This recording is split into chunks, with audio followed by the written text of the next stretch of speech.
all the different things that are going on a Sunday morning, right? So we're going to start with our reading and I'm going to be reading from Hebrews chapter 11, and I invite you to listen as I read.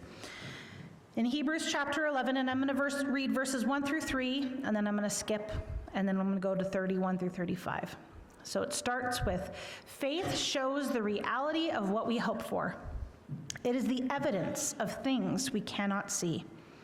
Through their faith, the people in days of old earned a good reputation. By faith, we understand that the entire universe was formed at God's command, that what we now see did not come from anything that can be seen. And then that section that I'm skipping over, I encourage you to take the opportunity to read it throughout the week. It is a list.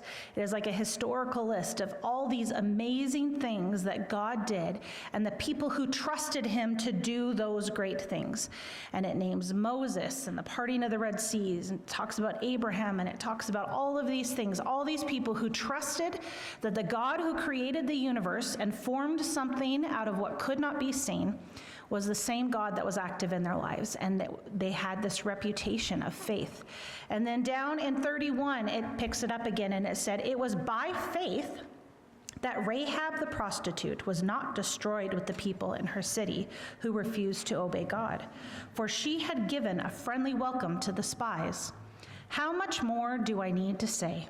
It would take too long to recount the stories of the faith of Gideon, Barak, Samson, Jephthah, David, Samuel, and all the prophets. By faith, these people overthrew kingdoms, ruled with justice, and received what God had promised them. They shut the mouths of lions, quenched the flames of fire, and escaped death by the edge of the sword. Their weakness was turned to strength. They became strong in battle and put whole armies to flight. Women received their loved ones back again from death, but others were tortured, refusing to turn from God in order to be set free. They placed their hope in a better life after the resurrection. Reading this passage, I'm reminded of the fact that we have a tendency to revere certain people, to take certain people and to put them on a pedestal. And the process of how we do that, who we choose to look up to, who we choose to admire, who we choose to shape ourselves after, it actually reflects something deeper within us. It reflects what we believe to be important. It reflects our values. It reflects what we think matters. So if we admire someone who is a talented artist, has the ability to create beautiful and wonderful things, that tells us how much we value beauty, how much we value the ability to create, and how much we value when others appreciate what we've created. If we admire someone who has a lot of influence and a large following, it could also reveal that we value power and the validation of other people. People who are strong, and when we admire somebody because of their strength, it indicates how much we admire kind of that independence, the ability to take care of yourselves. And these are all kinds of examples. We pick people and it reveals within us what we value when we admire somebody. And then we have this Hebrews passage.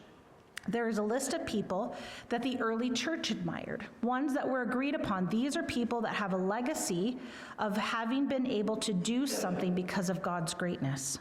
People who were heroes, people who were legends, people who were a part of incredible events, and it names specifically like the shutting of the mouths of lions, the quenching of the flames of fire, escaping from the edge of the sword. These were events that were nothing short of miraculous. And in this passage, we are informed that these people who lived out this legacy, who were admired and remembered, it was not because of something they did or something they had, but rather it was because of something that they remembered and of who they trusted. They looked outside of themselves, and they specifically put their trust and their faith in God. In this passage, it mentions many people, and again, I invite you to read the entire passage and the reminder of all the amazing things that God has done throughout history. And one of them is Rahab, and it mentions Rahab by name. And I want to talk about her story because we have been looking at several of the people that have been named in the genealogy of Jesus, and Rahab is one of those people that is named in the genealogy of Jesus. On the surface, it seems odd that Rahab would be someone that we are supposed to choose to admire. And the summary of Rahab's story is this: that the Israelites, after they had crossed the Red Sea miraculously and escaped from Egypt, God told them to go to the promised land, but when they got there, they got a little scared. So they first wandered around the desert for 40 years, and then they attempted to go ahead and follow God's promise again. And the second attempt, they enter the promised land, and they send out 2 spies to check it out. And while these spies are in the land and checking it out, they enter the city of Jericho. And while they are there, the king of Jericho wants to pursue them and find these spies. He catches wind that they're being scouted out, and so he goes to look for them. And in Jericho, there is a prostitute named Rahab who chooses to hide the 2 spies. She literally covers them up on her roof and hides them so that the king who's chasing them is not able to find them. Just this story alone is kind of weird. Why would Rahab then be this legend, this person that is named alongside people like Moses and Abraham? Why would Rahab be remembered in both the genealogy of Jesus and in this list of faithful legends in Hebrews 11? But I think it's because of why she hid them, why she took the risk and chose to protect these 2 strange men in her city. And we're told in Joshua 2 that she gives her reason. She explains why she chooses to protect the spies. And this is what she says: "Before the spies lay down for the night, she went up on the roof and she said to them, 'I know that the Lord has given you this land, and that a great fear of you has fallen on us, so that all who live in this country are melting in fear because of you. We have heard how the Lord dried up the water of the Red Sea for when you came out of Egypt, and what you did to Sihon and Og, the 2 kings of the Amorites east of the Jordan, whom you completely destroyed. When we heard it, our hearts melted in fear, and everyone's courage failed because of you. For the Lord your God is God in heaven above and on earth below.'" That is what Rahab does, is she recognizes these things happen, and it was around these people that it happened, and it wasn't because of them. It wasn't because of the 2 spies. It wasn't because these people had something special. It was because for the Lord your God is God in heaven above and on earth below. And she recognized that, and she acknowledged that, and she acted on that trust.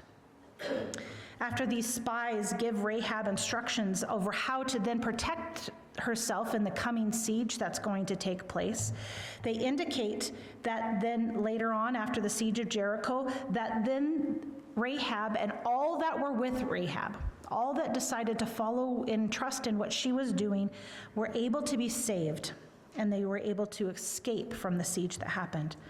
Later on, Rahab marries Salmon, and she gives birth to Boaz. Rahab is the mother-in-law to Ruth. She is the grandmother to Obed, and she is the great-grandmother to David. Rahab could have been remembered and admired for several things. It could have been her luck to be in the right place and the right time, that she happens to meet these spies, and through circumstances and figuring out who they are and her ability to offer them refuge, she's spared from the devastation of war. It could have been that she was remembered for her progeny, and while I'm sure the fact that she was the great-grandmother of David had a political play in her infamy, that is not the primary reason on why she is remembered, because that's not her great contribution to the story or her legacy. It could have been her ability to hedge her bets well. She was confronted with choosing between protecting the spies and maybe being saved in the future, or turning them over to the king and immediately getting recognition for her loyalty to the current power. She could have done that, and she made her bet, and it turned out well. She could have been remembered for that. Or she could have even been remembered for negative things. I think we all have a tendency to look at people and to try to see the worst in them, especially ourselves. She could have reminded only herself and been remembered only for the things like a status as a prostitute, turning against those who were in her community and not being able to stay loyal under pressure. She could have had that been her legacy, but that's not what was the case. She is not seen for any of those things. That's not the reason she is remembered. None of these things is why Rahab is mentioned in the book of Hebrews. None of these reasons are the reasons why Rahab is listed in the genealogy of Jesus. She did not get to choose how she was remembered or retold by others in her story. But Rahab is listed because not of how she was remembered, but of what she remembered. Rahab heard the stories of God who parted the Red Sea. She heard these stories of Israelite slaves being saved from Egypt. She heard stories about how God continued presence and protection with them as they encountered hostility. And when she heard those stories, she believed. She trusted in the God from those stories. She trusted that God to be true, and that God could be the one to also bring a miracle, a protection, and a transformation in her life and in the lives of her family. She trusted that this same God that she heard these stories about would be the one to be able to redeem her life into something more than it already was. Rahab did not hedge her bet on her own ability. She didn't bet on the current king that she had in her city. She didn't even bet on the 2 spies who sought refuge from her. She hedged her bet on a God that she heard had promised to be everything she needed, and she trusted him. When it came time for Rahab to not get distracted by those promises, she was able to act on them in a way that revealed her faith and her utter trust in God. It could have been that her life could have kept her away from that. She could have let her own experiences, her own past, drag her down or keep her from being able to act on that trust. But when it came time, Rahab did not let her status as a prostitute, she did not let her own pain and difficulty and the life that she had experienced thus far impede her from trusting the God who was powerful enough to part the Red Sea. She knew that same God could do something powerful and miraculous for her. Rahab remembered the right thing, not about herself and not about her circumstances. She remembered the God who allowed her to be part of something miraculous in a way that lasted for generations beyond her own lifespan. That is the kind of thing that Hebrews is talking about when it gives this list of people who are revered and admired. These stories and these legends, none of them are about people who were worth remembering because of their talent or their beauty or their power, their money, or their success. Every single one of them were worth remembering because each of them remembered God. The chapter goes on a little bit further from this, because there is something in the stories of miraculous repercussions that sometimes we also get distracted by. Sometimes we think of these ways that God shows up in fantastic ways with victory and overcoming danger. And then we go ahead and we focus on those stories. But Hebrews specifically mentions that there are others who suffered, who were tortured. That the immediate results of choosing to trust God does not always result in victory. The chapter goes on to suggest that those who remember and trust God do not find victory right away. Some of them find suffering and struggle, and even uses the word torture. And this is where we go, but wait a second, that's not what I thought this whole thing was about. I thought the whole idea was that if I remembered and I trust God, then I would be one of these heroes that has this exciting, wonderful story of everything turning out okay. These people who experience miraculous saving and success. But Hebrews emphasize that it's still valuing and admiring the wrong thing. Rahab was not remembered because it turned out well for her. She was remembered because she trusted God to be the God over more than just the here and now. She heard the stories of God and trusted him. Not to get what she wanted, she trusted him, end of sentence. This is where Hebrews 11:35 uses this phrase, others were tortured, refusing to give up so that they could receive an even better resurrection.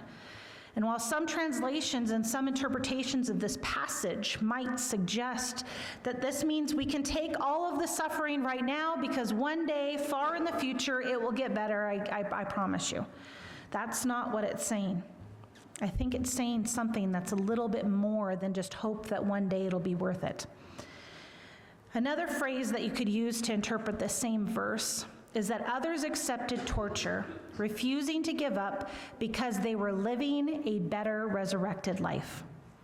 And I like this phrasing better because it emphasizes the point of what's being taught here. Trust and faith in God is not about trying to get the most that we can from this life. It's not about trying to succeed and to win in this world. Trust in God and faith in Him is the recognition that life in Him is more real, it is more true, and it is better than the life that we have started living here. Rahab was able to see that being a part of the people of the true God was a life more worth living than the one she had in Jericho. So she risked her life in Jericho, and she found it was absolutely worth it because she got to live a real life with the true God. There was some suffering in that choice. She did have to live through the destruction of Jericho. There was turmoil in the healing and all that would have left a mark on her life in doing. There would have been a journey. There would have been the difficulty of transitioning into a new life with people that she did not know. All of that would have been difficult, but it was finally a life worth living. All the living that she did after her choice to trust God was not easy, but I can't imagine that it wasn't worth it. It was truly living. And this is the same kind of choice that we are faced with. We can live a life stuck in our past, in our weaknesses, in our difficulty of the things that hold us back. We can live a life striving and caring and revering and admiring the things of this world and this life, striving for success and validation from people around us. But those things are not a real life. They're not a resurrected life. They're not compatible with the true God who does amazing and miraculous things. It's not a true life like He offers us, a strong and better life. And we can begin that kind of life now, not just one day far off in the future. All it does is choosing to remember the truth of who God is and following Him. Let's pray. God, we are grateful that you are the true God, and when we have these opportunities to sit and to remember who you are, the God of Abraham, the God of covenant, the God of the Israelites, the God who parted the Red Seas and who shut the lion's mouth in the den with Daniel, and the God who brought people through the fire and through floods and through all kinds of war. God, you are the God who has done miraculous things. And you are the same God that we can trust to do miraculous things in our own lives. And God, we have lots of reasons to question it, to doubt it, to stop us from trusting you. We have our own ways that we see ourselves. We have our own things we get distracted with, the things we want and strive for that are not of you. We have so many things that tell us to not put our trust in you, God. But trust in you is where we find true life. It is where we find a better life, a stronger life, a life that is worth living. So God, we ask for your help. Help us to trust you, to remember who you are in a way that allows your miraculous power to transform our own lives. That it is not about what we do and who we are, what we've done, or what we've experienced, God, but it is about who you are and what you can do for us. Help us to trust you, to have faith in you in a way that allows you to continue to do miraculous things for your kingdom. God, this is our prayer this morning. In your name, amen.